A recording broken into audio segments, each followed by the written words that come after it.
So welcome everyone to the Retainers for Life webinar. As always, I appreciate so much you guys tuning in and checking out all the people that are in our industry. My job is to bring high value that comes across your desk. And today I have with me a beautiful lady who I've seen it at many a convention. We passed by each other over and over again until one day we said, "Who are you and what do you do?" So it just repeated itself. This is Cathy Jugovic, and she is with Orthodontic Consultant. And I've got all of that correct. Yes.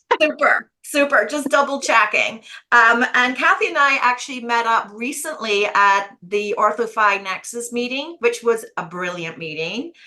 We had a lot Yes. of fun there, and we said, hey, let's get together and have a chat about our industry. We're super interested to hear sort of, Cathy, what you think about when it comes to our industry. Where are we at? Where are the holes that perhaps you fill? And again, what does the future of orthodontics look like? So Cathy, go ahead and introduce yourself so that everybody knows sort of who you are and really how you got to where you are in the industry as a consultant. Sure. Thanks, Lorraine. As Lorraine said, I'm Cathy Jugovic. I am an orthodontic consultant. I specialize in orthodontics. I don't do general consulting or any other avenues. I will help out in a pedo practice if I have a client that's an ortho that is linked to pedo, and maybe the orthodontist wants me to go in and kind of help the pedo staff get to where they refer properly and how they're talking about orthodontics properly. But I got into the field, I think it will be 9 years in June, the consulting field. Now I've been in dentistry almost my entire life. I won't even tell you how many years. I just kind of go and say 20 plus years. We'll leave it at that. That way you don't have to know how old I am. But I started out in general for 20 plus years, and then I went into ortho, and can't say how many years there, but about 9 years ago, I was working for a gentleman, had a friend that was working, and we just decided that we were going to open a consulting company that specialized in orthodontics. So, of course, Embrace Your Practice Consulting was formed, and Angie and I did that together. And then just this past end of this past year, we decided to shut Embrace Your Practice down and kind of go out solo on our own, and me focusing on what I like about consulting and Angie focusing what she likes. So that's how Cathy Jugovic Orthodontic Consultant came about. So that's where we're at. And I do love going to the meetings, speaking at the meetings. I did speak at Nexus. They had invited me to speak. I get a little nervous about it. I kind of have to be pushed to do it. But once I get up there, then I'm fine. I guess it's probably just like when you go to get on a horse. You're scared at first. You know, I grew up with horses, so you could put me on a horse now and I would be fine. Put me on a stage, I get a little nervous, but I usually calm down, and I'm usually pretty good at it from what I've been told. So that's kind of where that is. And again, clients all over the country, all over the country that we worked with Embrace Your Practice, but now it's kind of like starting over, starting fresh and getting the name, even though my name's pretty well known out there, just to start working and be working, continue working, haven't really stopped, and enjoy what I do. I love what I do. I love teaching doctors what they're not taught in school. They're not taught business 101. Yes. And that's what I love teaching, is the business 101. I want to teach a doc how to be a business owner, but I also want to teach them how to be an employer. Two totally different avenues. They've already learned to be an orthodontist, but once they get out of residency, either they become an associate so they don't have the headache, or they purchase an existing practice, or they start from scratch. And that's where they're not taught any of that. So that's where I like to come in. And some docs are, they've been doing this for years, and they just, want a refresher for their staff. Yeah. It's a bit of a rabbit hole that I could dive down when it comes to the education system. And really when it comes to that orthodontic degree, There is certain holes in the degree that consultants like you can come in and fill. And I think that's, it's not just the orthodontic degree. There's lots of degrees out there that when you get out, you're sort of somewhat green in not knowing really some of the things that come along with your job responsibility. So, the idea that someone like you is able to come in who has all of those strengths, to come in essentially like a partner, right? That stands side by side with the doctor, and advises, and you advise from a very knowledgeable standpoint, and that you're not necessarily emotionally involved in their practice. So it allows you to Right. stand out with like a really nice, fresh set of eyes to say, here's some holes that you have, or here's some ways to perhaps do that better. Or here's what I'm hearing in the industry that's coming that you're going to need to prepare for. Brilliant that this particular industry has consultants just like you that are capable of that. So many industries don't.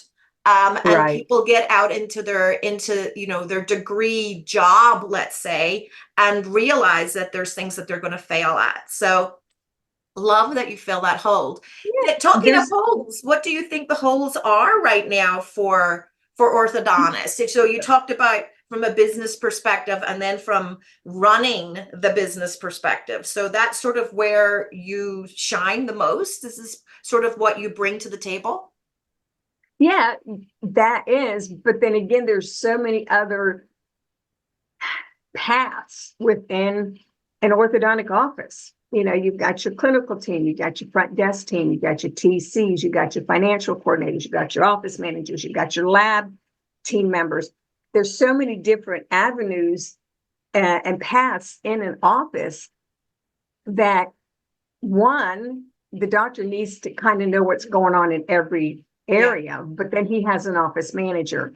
So the office manager reports back to the doctor, but the rest of the team report to the office manager, and he or she needs to hold the team members accountable for deadlines and for goals. And that's what she's there for, to make sure that happens. Because again, the orthodontist is doing the treatment.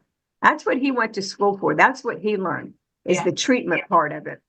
You got to have a top-notch office manager or practice administrator that's going to make sure the practice is headed in the direction that the doctor wants it to go to. And then you have all your marketing and your events and how do we get new patients? Because again, they're not calling with the toothache. They're calling because they want a pretty smile. So you still have to do marketing to get those patients to come through the door. But once you get them through the door, your team has to know how to close it and keep them and get them to start treatment in the practice. Because look, as soon as a patient hears or a parent hears how much it is, it's not that they're shocked. I mean, everybody knows orthodontist or orthodontic treatment is going to cost money. How could they be shocked at a $5,000, $6,000, $7,000 ticket item? Depending on where you live, depends on what they're charging.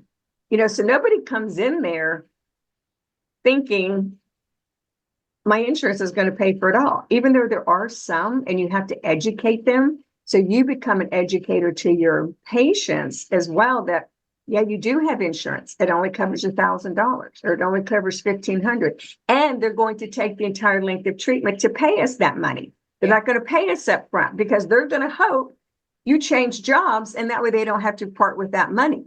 So there's just so many games that are played, just in the industry of insurance alone, we could talk about forever. Forever. Cathy, how do you decide when you bring on a new client, sort of, how do you decide what you need to touch, like what you need to concentrate on? Do you come in and do a full analysis? How does that work? We usually, first of all, when the orthodontist reaches out for a consultant, they first have to know they need one. And a lot of docs work with more than one consultant. It's a known fact. And they'll say, this is what I think I need a consultant for. But you tell me what you see. So usually the first day is spent shadowing the team, listening to how they talk, what's going on, seeing what I see running reports, I like to get logged in before I get there into their software and run reports. Just reports can tell me so much already before I even walk in the door.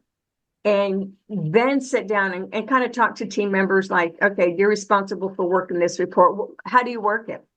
Because there are proper ways to work reports. Yes. So usually at the end of the first day, I sit down with the doctor and say, this is what you brought me here for, but this is also what I see that you don't see because you're on the floor working with patients. You're not hearing what's going on behind the door in the TC room. You're not hearing what's going on in your financial coordinator's room.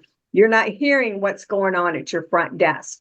This is all the other stuff I see. And then we come up with a game plan. Okay. Some docs are like, no, this is all I want.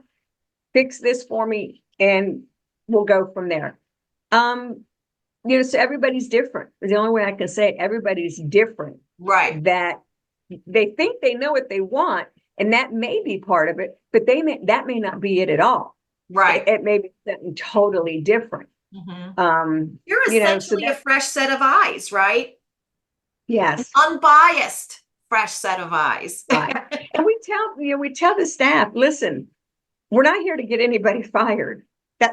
That's not what a consultant comes in for. A consultant comes in to partner with you to make things better and get you to the next level. That's what a consultant comes in for. Do you think that that's common whenever you're brought on board, sort of knee-jerk reaction by your team is, right? Oh, absolutely. Is that, do you instruct the doctor on how best to tell the team that you're coming? I mean, yes. Do you manage it that whole way from the very, I call it soup to nuts. Yeah, no, absolutely. I don't want to be a surprise when I walk in the door. Yeah.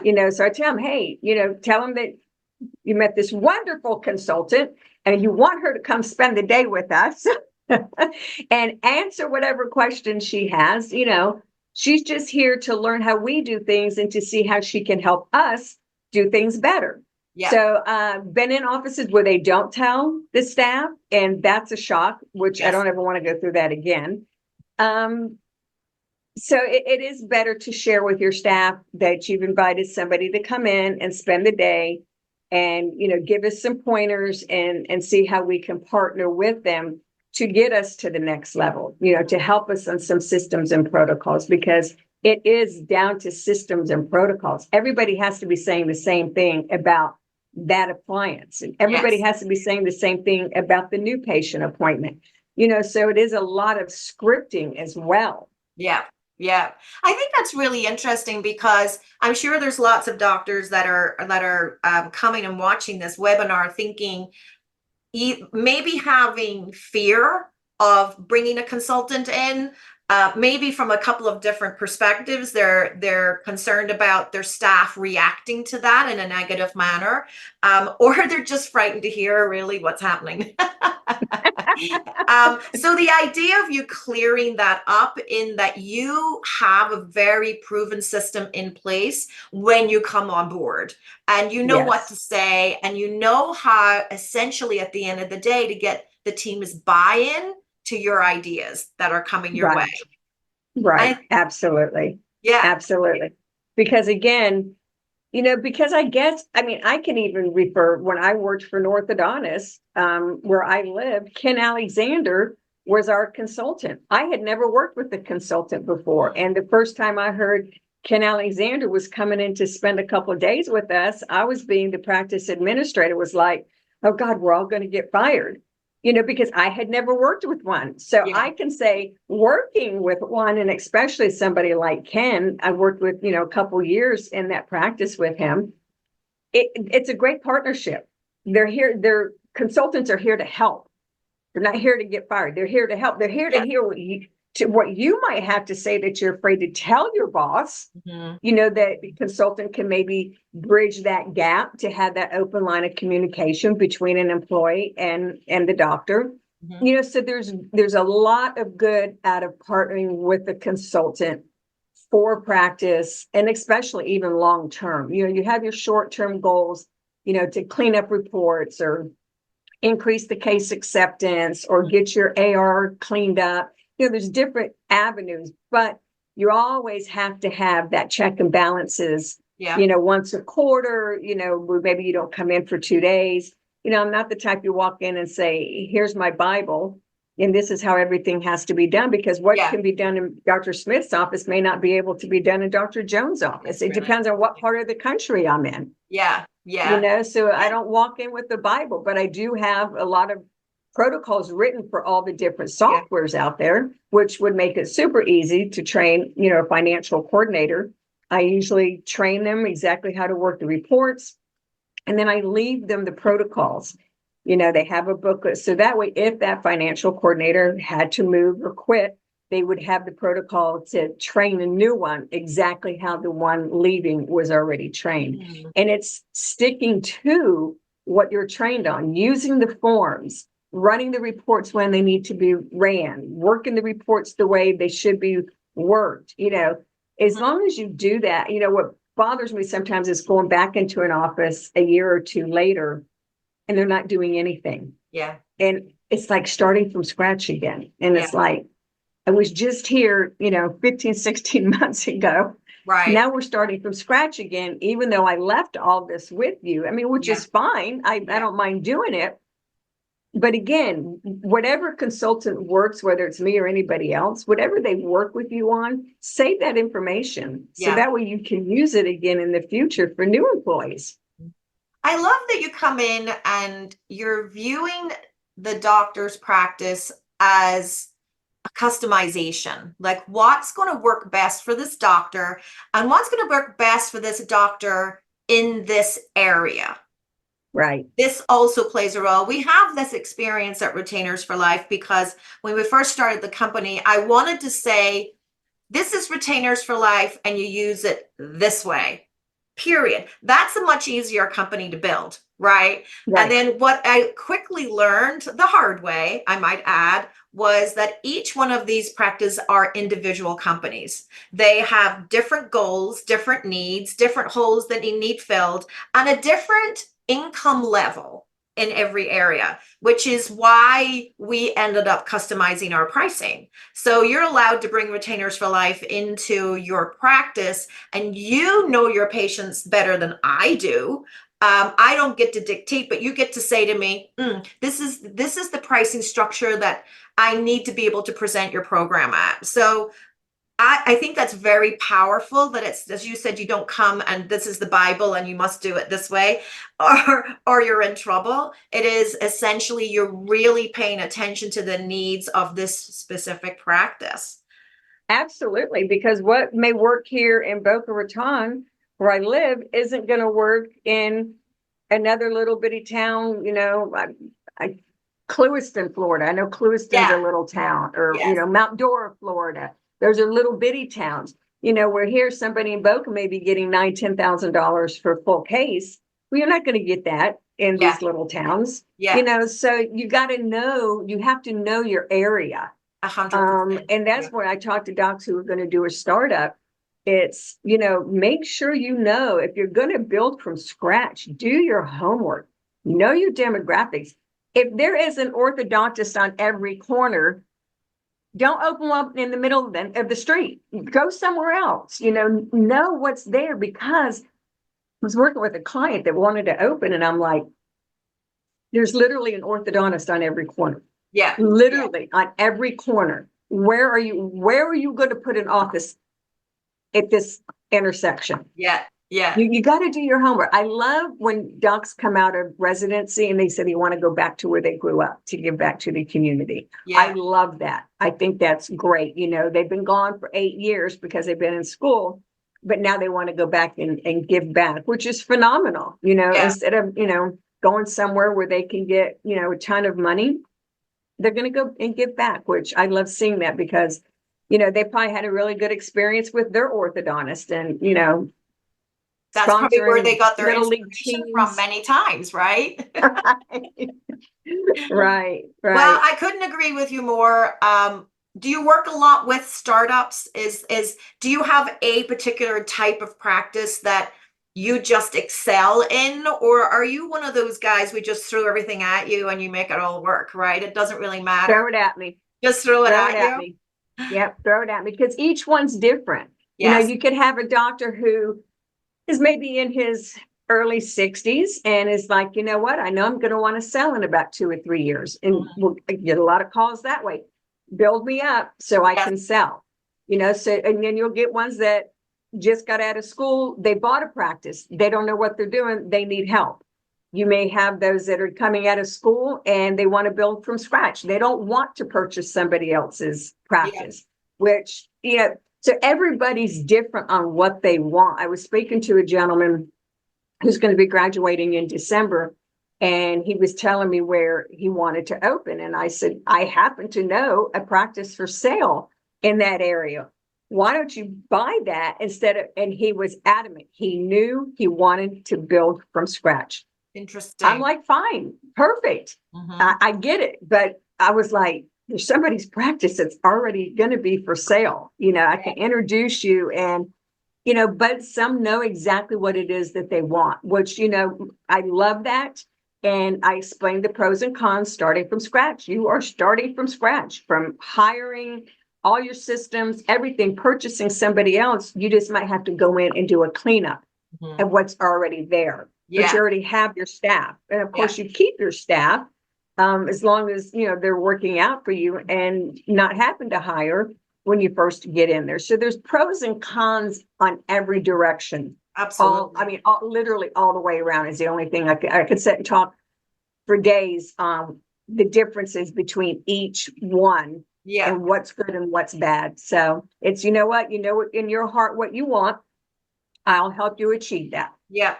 I'll I help love you achieve I it. love your point though about when pay attention to your homework before you go into an area. One of the first things that I did when I joined Retainers for Life is we worked out, we call it our avatar, which is really the persona of our number one customer. Our number one customer within Retainers for Life is a busy mom. There's busy dad, of course there's busy dads and there's busy adults and there's busy all sorts of people, but number one is a busy mom. And one of the first things that I did when I first got here was we drew up an avatar. So we put mom in the middle, we give her a name, we give her an age group. We said, what does her life and her world look like? What does she think about and worry about day to day? And I Right. remember Dr. Jackson, the founder of the company, saying to me, like, what? Why are we doing this? Like, why is this important?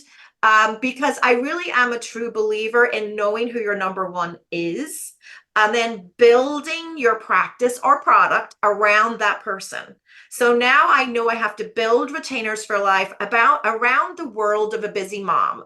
You know, she's putting Johnny to bed at night. He's lost his retainer. What is the simplest way? You know, she's very busy. She's got a full load on tomorrow. She's got school. She's got soccer practice. She's got all these things. How do we make Retainers for Life fit into her world in a positive way? And that means walking down the stairs, coming to your computer and placing an order, right? So the idea of understanding your number one customer and really building it out. Is that something that you help with?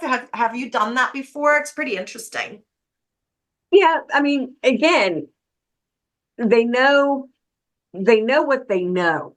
They know what they've been taught. Right. And then when I go in and teach them something else, it's like, I never knew that. Right. Really? Yeah. Are you serious? Mhm. And it's because they don't know. And again, we're out in the field. We're all over the country. You know, we're all going to meetings. We're seeing the different things that are out there where the doctor may go to one meeting a year and only is privy to what that meeting was about and Mhm. not anything else. So they Mhm. don't know anything else out in the world that they could Right. possibly learn from. Well, because they're Um, in the trenches, aren't they? They're in the trenches every day, which is why bringing somebody like yourself in, who is at every meeting, because I right. see you, you're at every single meeting, and going to every single meeting is certainly not easy, right? It's a lot of time, it's a lot of effort, it's a lot of money, but it educates you in what are people talking about in the industry. I went to Brian Wright's lecture at the Ortho 5 meeting, and I'm not going to say this properly, but essentially what he was saying was that we have to start changing our practices to be less of a medical style practice, which is you come at a certain time, and if I'm running late, I'm running late, and you just sit in the waiting room, and make it more practice, right? So the idea of building your practice around, again, that avatar, the needs, wants, and desires of your patients, Mhm. was really, really interesting to me. And those are the things that you and I get to hear long before perhaps the doctors get to hear it. And maybe that second convention that they went to this year, we get to go to them all. So Right. I feel like you and I are very up to date on what's happening in the industry. They're talking about adult treatment. I think it was Ryan from Gage was talking about how adult treatment is statistically down.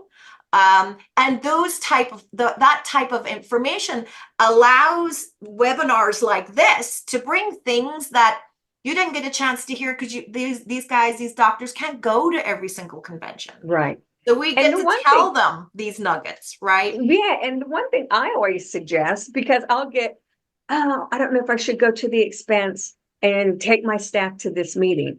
Well, I always say, take your staff to at least one meeting, at Absolutely. least one, as a Yes. thank you for working, but give them the schedule and tell each staff member, you have to pick at least 2 lectures per day to go into. Mhm. And then I want at least a 2 paragraph report, what you learned at that Yes. I love it. lecture. And then if you have, the doctor I worked for, we did that. And then we would come back and we would pile all the information in, and then we would pick like 2 things for the clinical, 2 things for the TC, 2 things for the front desk. And we would focus on those 6 things, 3 different departments for 21 days, because it takes 21 days for change. I love that. Then we did that, and then we would take the next set. So, I mean, yeah, it's fun. They go, get to sleep in, or what, but they have to go to class. That's part of them being there, and they have to come back with what they learned, and then they have to come back with what they're most excited about. And then the team depends, what category you're going to put it in, Mhm. and you start picking. So that way, yes, you went to the expense of taking your team, but you did it as a thank you. But they came back with information, because a doctor can't be in every single lecture. Mhm. So you farm them out, you take your little ants, and everybody goes into a meeting, and then you write a 2 or 3 paragraph report of what you learned and why you think it would benefit the practice. Mhm. And then you guys start implementing those things. So now you've gotten your money's worth back. I love that, because many times, and I'm talking to doctors, and they tell me about how they're excited about what we do, right? Oh, I really want this. I've been talking about this for a long time, but now I got to go back and I got to present it to my team. And that might be difficult. And I get that. I get that 100%. But by bringing your team and making them part of the growth of your practice, like they're part of the decision making in what product or service comes next, what is the next step of your practice, you essentially get that buy-in from day one. Because a lot of times our doctors go back, and now they have to present retainers for life to their team, and it can go one way or the other. Now, And they're excited about it. And they're excited about it, but the team exactly, can't get excited about it because they didn't see the presentation. So they're exactly. like, oh, great, here he Here he comes goes. again, something else to change. Yes, yes. Here we go again. So this way, many times, and at these last couple of meetings, we had lots of clinical team members come by. One, because they're there and they've probably been assigned a task of learning what all these products are, but 2, because we actually bonus staff, so we bonus the team I members. know, I love that. Right. So every time they present Retainers for Life to that busy mom that's like, yeah, sign me up, I want this, we actually bonus the team as well. So, and that was really smart. I've never been part of a business model that was so well thought through from a practice perspective. Most of the companies that I'm with are corporate ideas, ideas that somebody in an engineer in Germany came up with an idea for a bracket, and suddenly I'm working for a company that is designed by an engineer, right? And Mhm. many times those products come to the market very one-sided, right? It's like not understanding the practice's perspective, right? Where this product's concerned, we came fully understanding the needs of a practice, the needs of the doctor, the needs of the clinical team. And I think that made all the difference. But I love that idea, that 21 days for change. I like that a lot, by the way. I mean, so Yes. true, right? It does take 21 days. It does take 21 days, and it takes 21 days of reminding them. So 21 days in huddle. These are the 4 things we're working on. Don't forget, these are the 4 things. We want to hear you talking about it. We want to hear you presenting it. Yes. And unfortunately, team members are paid very well, but you always have to dangle that other little carrot. Yes. Okay, you sell retainers 100%. for life. Retainers for life Absolutely. is also going to give you a Yes. bonus. Because hey, at some point, and this is what I tell some of the docs, at some point, if you have long-term staff members with you, they're Mhm. going to get what we call topped out in their hourly rate, Interesting. whatever that may be. 20, depending on your area, $26 an hour, $35 an hour, depending on your area and what your job description Mhm. is. If you have been with the doc 5, 6, 7, 8, 10 years, Mhm. I stayed in my first office 23 years. It had never been heard of somebody staying that long in a practice, but I loved what I did. I loved my doc and we had fun. Mhm. Well, at some point I got topped out. And you Yes. can't just get another raise every year, because at some point you're going to get topped out. So the only way to do it is then those that get topped out, now you have to present bonuses. You bring more money into the practice as far as retainers for life, Yep. or selling electric toothbrush, or selling whitening, or referring a patient that starts treatment. Mhm. I'll give you X amount of dollars for each deal that you close. Yeah. And then it's up to the staff member, like, hey, I could make an extra $100 a day if Yeah. I sold, let's say, 3 whitenings. Yes.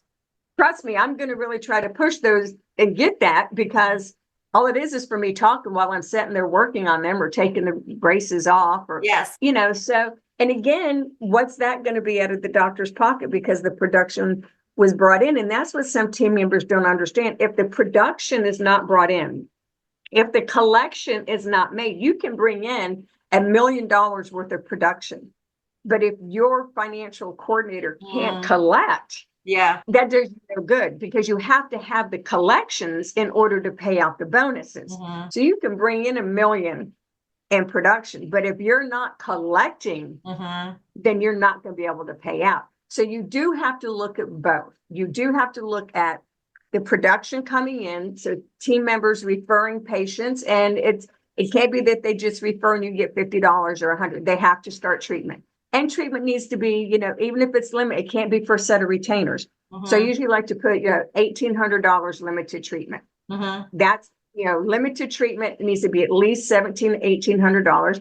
And after they get started, then the team member gets a $100 bonus Mhm. for bringing that in. But again, they're not going to bring in just limited treatment. They're going to be bringing in $4, $5, $6, $7,000 cases. What's $100 out of your pocket? If your Yeah. team member, I have a client now, the team member, I can't imagine the money this team member has brought in. And it's good for all team members. Yeah. This one just happens to have a knack for talking about her wonderful boss and getting people to come in, and people are starting. That's unbelievable. That's unbelievable. But I think that that's the power that you bring, is you talk about how to run the reports, how to read what. Now I have these reports and these stats in front of me, and I deal with this on a weekly basis until I was able to really narrow it down into what was important for me to measure. What is it they say? Something that what gets measured gets improved, right? So if you Yes. understand you're doing $1 million, but over here your collections are large, then you're really not running an efficient company. So unless you're looking at the stats and running the reports and even have the knowledge that you bring to this on how to read the reports and see where the holes are. I always think of a practice as like there's probably holes that you would come in and specifically fill, right? That's You how I like see holes. it. You're always talking about holes. You like holes. How are we going to fill this hole? That's visually how I see it in my head. Right. Absolutely. Because again, you can do all the business in the world, but if you're not collecting, it does you no good. Yes, It does you no absolutely. good. It's a powerful Unfortunately. tool. It's a very powerful tool to know how to read those numbers. And I think, and Yeah. then circling back to the clinical staff, to everybody inside the practice, is I think once our teams see the reaction of the moms, for example, to retainers for life or to whitening trays, they understand because moms need it. It's not even necessarily a want. It is like, I just need this in my life. It's we ran a little test through before we even launched the company, and I invited 25 moms within what we believed was our number one customer avatar to my house before we even launched. And we showed them our website, and we explained what the company did. And on the way out, and this was sort of my aha moment, on the way out, one of the moms said to me, "Can you be sure and let me know when this comes to this area? I really need this. Like, I just need this in my life. I need something like this in my life." And that was that aha moment that I realized that this was, it's no different. Retainers for life, orthodontics, whitening trays, the simplicity of being able to order those products is needed by the patients, right? Right. And the joy of this particular product and using the product that they have in their lives, it goes from I'm selling them a beautiful smile, or I'm selling them a whitening tray, or I'm selling them retainers for life. And it simply goes to, I'm sharing the love here of a product that we believe in and we know is going to make your life easier. And again, that comes back to that conversation that it's so much easier to have, right? Right. And it's just that the team needs that reaffirming of exactly how do I present this, Yes. and if you stop and think about it, mom's complaining about having to pick up kids here or go to soccer or go to dance or this or that. That's the one that, hey, let's sell them the Retainers for Life program. And it's such a great program that they should be selling it at the new patient exam. Putting it all in there, and that way it's a done deal. They don't have to worry about it. The office doesn't have to send it to them. I mean, again, it's no brainer what you guys are doing. Yeah. Well, thank you. To say the least. Thank you. least. You mentioned, and I'm thinking of an orthodontist sitting watching this webinar right now, and you mentioned, so you've come in, you have customized and filled the holes that was inside Lorraine's head, right? You filled the holes, and everything's running along quite nicely. Everybody said yes to you. Everybody's got buy-in. They're all doing it. Do you have let's just call it, do you have a plan in place that do you come back and sort of check in 3, 6, 9? Is that how it works? You would come back and just sort of touch base with the treatment coordinator or the office manager and sort of keep your finger on the pulse? Yeah, I like to reach out to them. Just a quick email, just checking in, see how you guys are doing. I logged in and spot checked a report. Looks like your reports are doing good. If you need me, I'm here. Quick phone call away, quick text message. I'm a firm believer. You partner with somebody, it's a partnership for life. It can't be, okay, you paid me for 6 months to be here. Now you're not paying me. I'm not going to answer your phone call and I'm not going to answer your emails. Yeah. No, that's not building a relationship. And you're building a relationship with your patients because, again, I have some doctors that are seeing third generations because they had such a great relationship in the very beginning. And that's what it is. Now, if you want me to come back, of course, there'll be a fee to come back. but just to shoot me an email or a text message or phone call and say, hey, can I talk to you on the way home? I think I'm having a problem with, Sally. Just want to make sure I'm going to handle it correctly. I I'll hop on the love it. phone. I love it. I'm not the type that's, no, you're not paying me anymore. I'm not going to do that. Yeah, I'm yeah, not going to do that, because if you're happy and I do this, you're going to refer somebody to me. absolutely. Yeah. And I that's what it's love that. about. And I think it's important, right? Because we call it, we continue to hold hands. That's how we refer to it inside the company.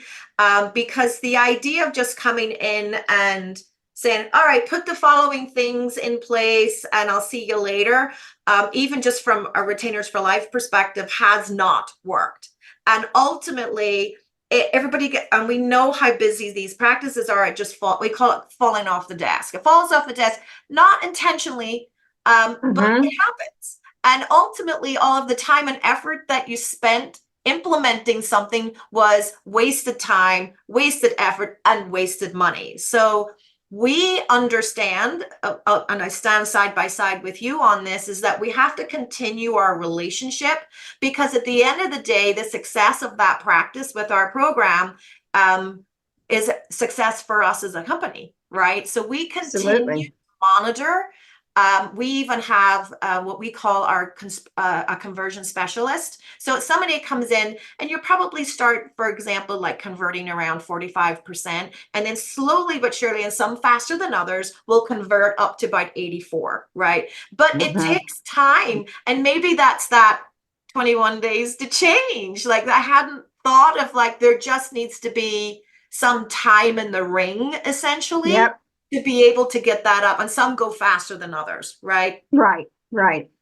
So I love that you do that. What do you see? What do you think the future of orthodontics is? Do you feel like we're in the midst of change, or really in the world that you sit in, it really is quite set in stone right now? Or do you feel that there's some changes I coming? don't think anything is set in stone. Mm-hmm. You said, Ryan just got up and talked about adult conversions low right now. A lot of the docs I've spoken to in January, everybody had a killer January. I mean, a killer. Offices that weren't doing, Yes. over 10 did 25 starts. Yeah. It's just been a killer. I just think it comes and goes. And I always say to clients, look, start planting the seed with your pending patients in January. What are you going to do with your tax dollars? Because if somebody's going to get a tax refund, they know they're going to get a tax refund. That's before they even file. They know. Yeah. So you want to plant that seed to the people that maybe are on your pending from November. Like, hey, what are you going to do with your tax dollars? Why don't you think about starting that orthodontic treatment? Plan it before they've already got it spent, but you got to do it January, February, March, and April. Yes. And you can do that on social media. You just start planning it. And I think orthodontics is with anything. It comes and goes in waves. I truly do believe it comes and goes in waves. I'm a firm believer, if I want something, I go get it. Now whether I can afford it or not would be another story. But I think I keep coming back to, they picked up the phone and called you. Yes. That's half the battle. You just have to make it work for their budget. So that's where you and your team have to get creative on how you're going to make it work for their budget, because you were standing out on the street corner with the sign saying free orthodontics, come on in. They picked up the phone and said, hey, I just saw an Invisalign commercial. I really want my teeth fixed. Yeah. They know it's going to cost money. Get them in the door, wow them while they're there, and figure out how you can make this work for their budget. And so again, to answer, it comes and goes in waves. It's just hard to say. I mean, again, I was thinking January would be, after the holidays, usually not so busy. And when I was talking to docs, and everybody was saying, oh my God, my January, I killed my January. Yeah. It's the best January I've ever had in my career. And it was like, so interesting. Now all over the country, different docs are telling me this. It's like, okay, there's definitely something going on in January. Yeah. People, are like, hey, let me just go ahead and get started. Well, I think you sound amazing. Certainly, if I had a practice, you would be standing side by side with me, building it Thank up you. and making it great. So I really appreciate you coming. And, Yeah, at the end of the thank day, you this for was just a inviting little me. chat, but it's a chat that I think, if you've never had a consultant before, that would perhaps shine some light on what that looks and sounds Mhm. like. If people want to get a hold of you, what would be a good way? Reach out to me by phone numbers 954-383-3566. It's Cathy Jugovic, orthodontic consultant, and they can reach out to you. You've got my contact information. And the Absolutely. one thing that some docs don't realize, they'll think, oh, it's a whole package, or I only want to do this, or I only want, yeah, there's a la carte things. Absolutely. You want remote report, me logging in or my team logging in and cleaning up your reports for you? Because if your reports, if your status codes aren't correct, if you're not putting in your D-band date, your over treatment time extended report, there are so many reports in your system that if your team is not putting in correct information, you're not going to get correct information out. So I have a favorite saying, garbage in, garbage out. You're going to put garbage into your practice management software, you're going to get garbage out. So what I like to do is go in and clean up those reports remotely, because I don't have to answer the phone, check in patient, check out patient. So I can get through those reports a lot faster. Go and make sure that they're cleaned up, and then come in and train one of your staff members to keep it clean. Mhm. Let's keep it clean. And especially for docs that are going to want to sell, they want clean reports. Mhm. They want to know exactly when it comes time to get the evaluation, exactly what their practice is worth. And if they have clean reports, then you can't run a report for active patients. Active patients, you've got 600. Then you run a report for active contracts, 298. Something's not right What's here. happening here? You Right. couldn't have had all these people pay in full. Mhm. Something's not right here. Yes. So there's one report that will trigger another report. So that's why some docs have me come in, clean up reports, so that way they can get the valuation. And now I have some docs that will be wanting to purchase a practice and they don't know what reports to ask for. So I Mhm. tell them, this is the list of reports you want to ask for. If they won't give them to you, then something's wrong. Mhm. I mean, because there's so many checks and balances throughout the report. So, a la carte, you want front desk training, you want office manager training, whatever you want. If you want, hey, I want you to work with my treatment coordinator, my financial coordinator, and my office manager. Mhm. Okay, we'll partner. And when I come, I'll work with each visit. But again, you can't be on site for more than 2 days because your staff loses interest. You kind of are slowing them down. Yeah. So it can't be wham, bam, come in for a week, train them and leave. Yes. It's not going to work. It's baby steps. You have to do baby steps. But that's something I do on a consultation phone call to get a feel for what it is they're looking for, and how we can make it work for their schedule and my schedule. Yeah. Absolutely. Sounds amazing, Cathy. Thank you so much again. I truly appreciate you taking time You're welcome. out of You're your welcome. day just to pop Finally. on.